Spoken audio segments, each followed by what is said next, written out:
God, you're so beautiful. Yo, Isabel! My boss. Line up! Yes, chef! Hey, Iz, I'm just calling you. Oh. Am I supposed to do this without you? You're in a better place. But I miss you. Isabel died in November. The voicemail's for her dead sister. I have this fantasy. Sorry, is this seat taken? I am boy sober. I am girl sober. Tell her the truth. Just say the words. When Jill is young, she kisses a boy at school and rushes home to tell her sister Isabel every single detail. Isabel has cancer and is completely homebound, which makes Jill her only real connection to the outside world. The two of them bond deeply over Robin's music and spend hours together experimenting with new dessert recipes in the kitchen. The morning after the kiss, the boy makes fun of Isabel at school for having cancer, and Jill beats him up without a second thought. She gets called to the principal's office and lands herself in detention. Their parents already know that Isabel's cancer is terminal. Despite that devastating reality, Isabel holds tightly onto a dream of one day opening a bakery together with her sister. Jill makes it her personal mission to share every experience she has with Isabel so her sister can live through her in whatever way she can. Jill goes to prom, kisses a boy there, and rushes home at midnight to ring in the new year with her family. She eventually gets accepted into a prestigious baking school in San Francisco where the head instructor is a well-known chef named Bastian. She moves to the city and starts putting herself out there in the dating world, though things never go the way she hopes.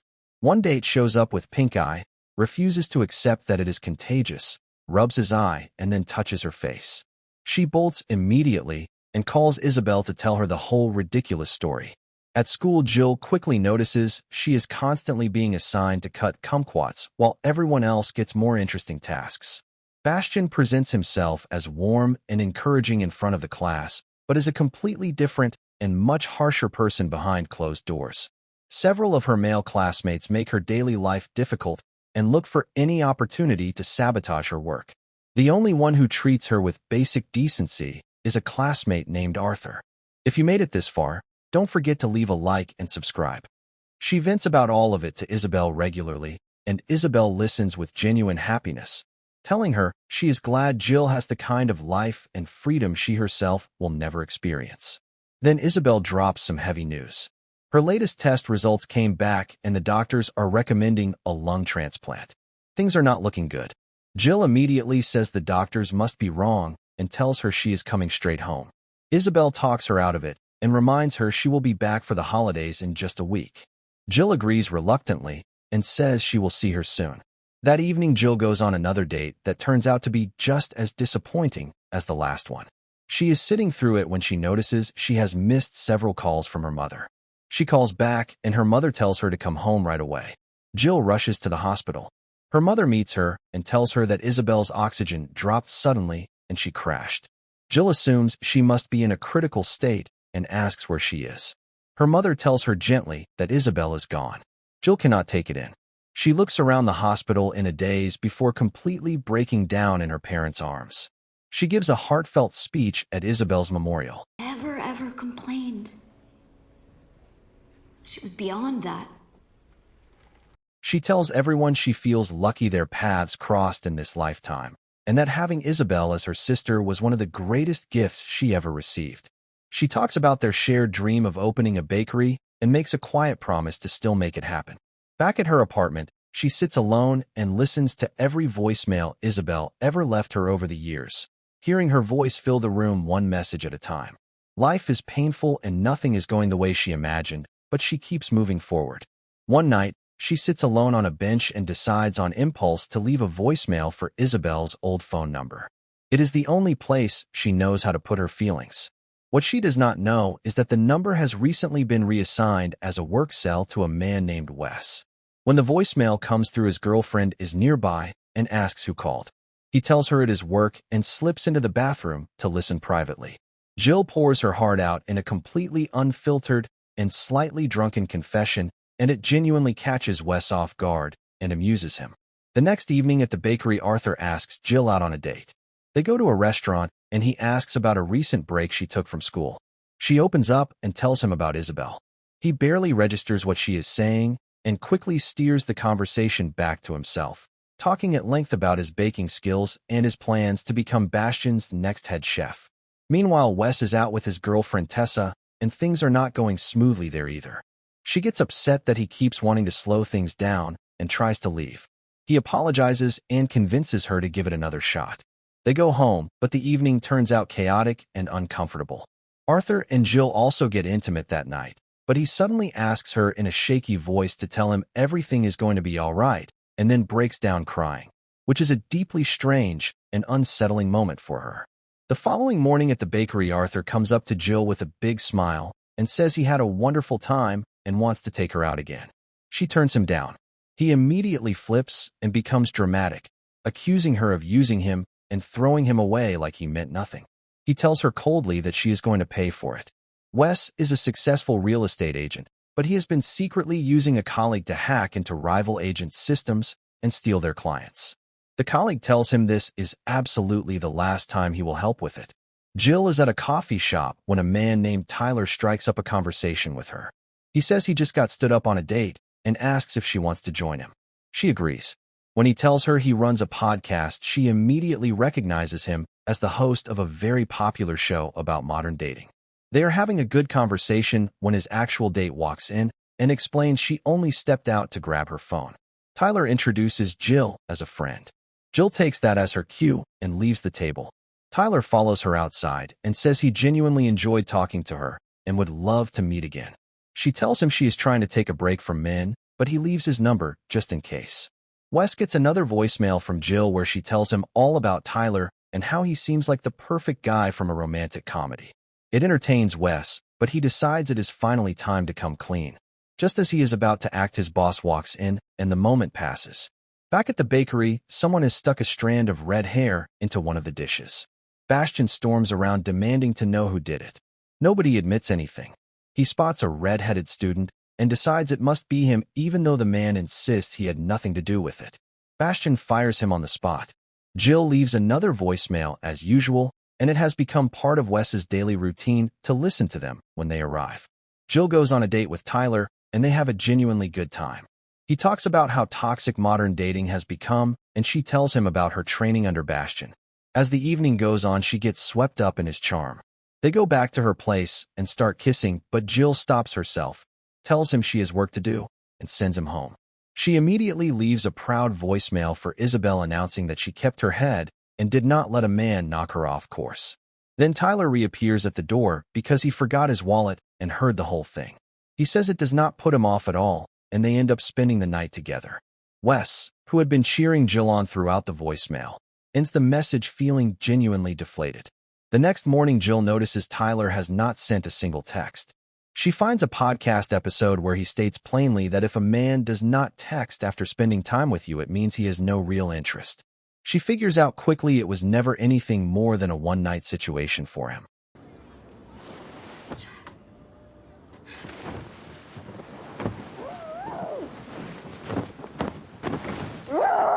Wes searches for Jill's Instagram and for the first time sees the face behind all the voicemails.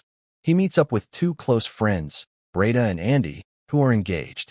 Breda tells Wes he has a serious problem with commitment and needs to get his act together. Wes tells them about the Jill situation and leaves them confused. Breda says he needs to come clean before it gets worse, because if she finds out on her own, it will be far more damaging. Just then Jill calls, and Wes steps away to answer. She is a complete mess. She says she is never going to become a baker. Everything keeps falling apart, and she does not know how to live without her sister anymore. They were supposed to grow old and build something together, but Isabel left her alone to face the world. Wes listens to everything and goes back to his friends and tells them quietly that her sister has passed away. He says he needs to stop listening to the voicemails because it has gone somewhere he did not intend. Then his boss calls and tells him he needs to travel to San Francisco for work. Wes feels it immediately. This is his chance to meet Jill in person. Meanwhile, Jill has had enough of Tyler and his public hypocrisy. He is holding a seminar the next day, and she decides to confront him in front of his entire audience. Wes hears the voicemail, figures out where she will be, and goes to the event. The room is full of women, and people are visibly surprised to see a man walk in. Wes spots Jill arriving in a light disguise. When Tyler opens the floor for questions, Jill raises her hand and gets chosen. Tyler goes pale when he sees who it is. She tells the crowd plainly that he is a hypocrite who built a platform around standards he does not come close to following himself, using his charm to draw women in and then treating them like they never existed. The crowd sees Tyler for exactly who he is and erupts in cheers for Jill. She runs outside on a high and sits down on a bench. She leaves a voicemail for Isabel and shares a fantasy she has been quietly carrying for a long time. Someday someone will come and sit next to her on this very bench, and something real will grow from it. After everything with Tyler, though she admits she is starting to doubt that person exists. The following evening she goes back and sits on the same bench. A little while later, Wes walks over and sits right next to her. They introduce themselves. She gets up to leave, and he tells her he has something to say. He almost comes clean right there, but loses his nerve at the last second and instead asks for a restaurant recommendation since he is visiting from Austin. He asks about breakfast tacos, and that stops Jill cold because they happen to be her absolute favorite thing. She takes him to her go-to spot, and they fall into easy and comfortable conversation. He tells her his mother passed away when he was very young. She tells him about her dream of opening a bakery and how money has always stood in the way. He shares that his mother used to make an incredible chicken pot pie that was his favorite meal growing up.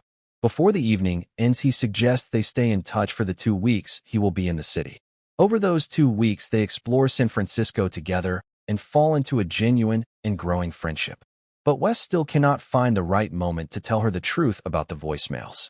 At school, Bastian discovers the dough has been frozen and immediately blames a student named Zella for it. She insists she had nothing to do with it, but he refuses to listen. Jill speaks up and points out the dough can be shredded and used just fine. Bastian tells her to keep her mouth shut, and the whole class laughs at her. Even Zella tells her coldly that she did not ask for her help.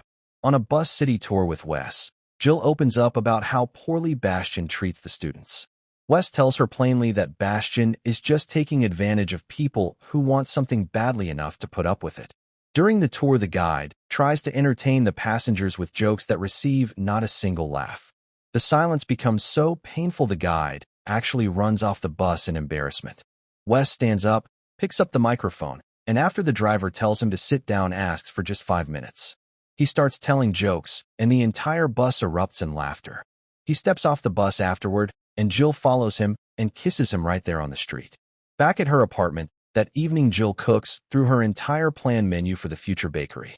Wes asks how she learned to cook so well. She tells him that when they were young her sister was homebound, and cooking together was the thing they loved most. Wes feels the urge to come clean, but holds it back again. She tells him the full story of Isabel and how she lost her, and he sits there acting as though he is hearing it all for the very first time. Then she brings out one more surprise. She made his mother's chicken pot pie from scratch, based entirely on the way he described it to her. He takes a bite and is completely overwhelmed by how thoughtful that was. He kisses her, and they move closer, but he pulls back and excuses himself to the bathroom. He stands at the mirror, telling himself he cannot go any further without telling her the truth first. When he comes back out, Jill reads the situation gently and tells him nothing has to happen and they can just watch television. As they settle in together, Wes begins to say the words he has been holding back. But by the time he gets to the hardest part, Jill has already fallen asleep beside him. He carries her to the bed and spends the night on the sofa. The next morning, Jill wakes up, finds him on the couch, and goes to curl up next to him. It is time for Wes to head back to Austin. She tells him she has decided to make dessert tacos her signature item since they were always Isabel's favorite. Wes mentions he finally tracked down an incredibly rare trading card on eBay that will complete his entire collection. They say goodbye with a kiss, and both quietly hope they will figure out a way to see each other again. Back home, Wes tells Breda and Andy about the woman he met. They are happy for him right up until he reveals it is Jill and that he still never told her anything about the voicemails. Their expressions shift immediately. They tell him it has gone too far and is going to blow up badly. He says his plan is to invite her to their wedding and come clean there in person. The wedding day arrives and Jill is there. Breda walks down the aisle and the ceremony is beautiful. Throughout it, Wes can barely keep his eyes off Jill. When he gives his toast, he tells the story of how Breda and Andy were never supposed to find each other. Andy missed a dentist appointment and was told to wait. Breda walked in for hers at that exact moment, and the rest wrote itself. He says it makes him genuinely believe in destiny. After the toast, he brings Jill his jacket against the cool evening air and goes to get champagne for both of them. While he is gone, Jill steps outside to leave Isabel a voicemail and tell her about the evening. As she dials, she hears a phone ringing nearby. She dials again. The same phone rings again. She slowly turns and sees it is Wes's phone going off right there at the wedding. She dials one more time to be completely sure. It rings again. She puts it all together instantly. Wes comes back and sees her face and knows immediately that she knows. He runs after her. She is shaking. Her sister has been gone for months. She poured her heart out in dozens of voicemails meant only for Isabel, and he heard every single word and never said anything. She asks directly what he heard. He says everything. She realizes the bench was never a coincidence. Everything between them was built on something she never agreed to and never knew about. He tells her his feelings are completely real. She does not believe him. She says he has read the whole situation wrong from the very beginning. She never wanted a man. She just wanted her sister back. She walks out of the wedding and goes straight back to San Francisco. That night, she reaches for her phone to listen to Isabel's voicemails the way she always does when things fall apart. A notification appears. A virus has wiped every single message from her phone. Every recording of Isabel's voice is gone. She is completely shattered. The next day at the bakery, it is competition day. Bastian announces that whoever wins will become his next head chef. The task is to make the best souffle. Arthur grabs the largest whisk in the kitchen to give himself an advantage. Everyone works hard, but Jill is not satisfied with what she is making. Then something comes to her, and she runs to the freezer. She decides to make hers with raspberry, Isabel's favorite flavor, because it is the only thing that feels right. She is gathering her ingredients when Arthur deliberately walks over and knocks everything out of her hands. He tells her with a cold smile she is going to lose. She ignores him, picks everything back up, and finishes on time. Bastian tastes all 3 dishes. He is clearly impressed by Arthur's. He tastes Jill's as well, but offers no reaction. He announces that baking is about precision and technique and not personal creativity and names Arthur the winner. Jill laughs out loud. She points out to the room that Bastian did not even properly taste his own pick. She shows everyone that Arthur's souffle is completely raw on the inside. She also reveals that Arthur is the one who has been putting hair in the food and freezing the dough all along, sabotaging every other student around him. Bastian does not care and refuses to change his decision. Jill tells him she quits and asks her classmates to join her. Nobody moves. She walks out the door alone. She sits at home feeling like everything has collapsed when her parents show up to surprise her. She tells them everything, including the fact that not one person stood beside her when it counted. She says maybe she is not cut out for this and should just get a regular job. Her mother pulls out an old hand-drawn banner, the one Jill made with Isabel as children for their imaginary bakery. Her father places Isabel's college fund in front of her and tells her to use it to start something of her own and go and crush it. Jill uses the money to buy a food truck. She throws everything into setting it up and tries to manage it entirely alone. On opening day, her very first customer walks up, and she is about to take their order when a short circuit causes a fire inside the truck. She puts it out, but has to turn the customer away empty-handed. She sits outside and breaks down crying. Then Zella appears out of nowhere, takes one look at the situation, and immediately tells Jill she cannot pre-make the chips because they will go soggy. Jill says she cannot cook everything from scratch by herself. Zella tells her she will not be by herself because she is there now. She walked out of the bakery too. If you made it this far, don't forget to leave a like and subscribe. Together they plan to move the truck to the marina where the weekend crowds are big. It pays off immediately. The line outside their truck stretches down the block, and the two of them work side by side, turning it into a real success. Jill goes home for the New Year's holiday. Back in the city, Wes is sitting alone on the bench when Breda finds him. She says he has been distant and barely comes around anymore, and mostly just sits at a place called Jose's by himself. She mentions she saw Jill's Instagram and that the food truck is doing really well. She also mentions that Jill lost all her voicemails and has been looking for someone who can restore them. Wes goes to the same colleague he once used for hacking and asks if he can restore deleted voicemails. The colleague says the files are encrypted and doing it would be completely illegal. Wes begs him. He hands over the rare trading card he tracked down on eBay the one he said would complete his entire collection, and tells him this is the most important thing he has ever asked for. The colleague tells him the simplest thing. Just call her. Wes says she will not pick up. The colleague tells him to leave her a voicemail then. Wes records a message for Jill. He congratulates her on the food truck, tells her he has changed his work number, so he will no longer receive her voicemails, and says she is welcome to leave as many as she wants because the number is covered for the whole year. He tells her he will be at Jose's on New Year's Eve and that if she is in town, he would love to see her. Right after that, Breda and Andy show up and drag him out of his head. Andy throws him in the pool, and all three of them end up staying at his place for the night. Jill plays Wes's voicemail for her parents when she receives it. They both tell her to go and see him. She goes into Isabel's old bedroom and sits among all the things they shared as children, crying at the memories. Then her phone buzzes repeatedly. She looks down and sees notification after notification. Every single voicemail has been fully restored. Isabel's voice is back. Wes is at home telling Breda and Andy everything he loves about Jill. Breda stops him and says that is a speech he should not be giving to them. Andy brings up the dentist office story and says plainly that some things are just fate. Wes decides to give it one final shot and runs to Jose's as fast as he can. He gets there just as the staff are about to close. He begs them to let him in, and they agree. He walks inside and finds Jill sitting at a table eating tacos. He tells her that he knew about her long before they ever met in person, but that he only truly fell in love with her after getting to know her for real. He tells her she makes him braver than he has ever been and that he does not want to lose her. Jill's eyes fill with tears, and she kisses him. The owner lets them know gently that it is closing time. A few months later, the food truck is still going strong. Wes records a voicemail for Isabel and tells her quietly that he is planning to ask Jill to move in with him.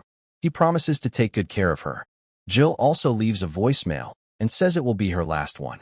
She tells Isabel she does not need to worry anymore because Wes is going to be there now.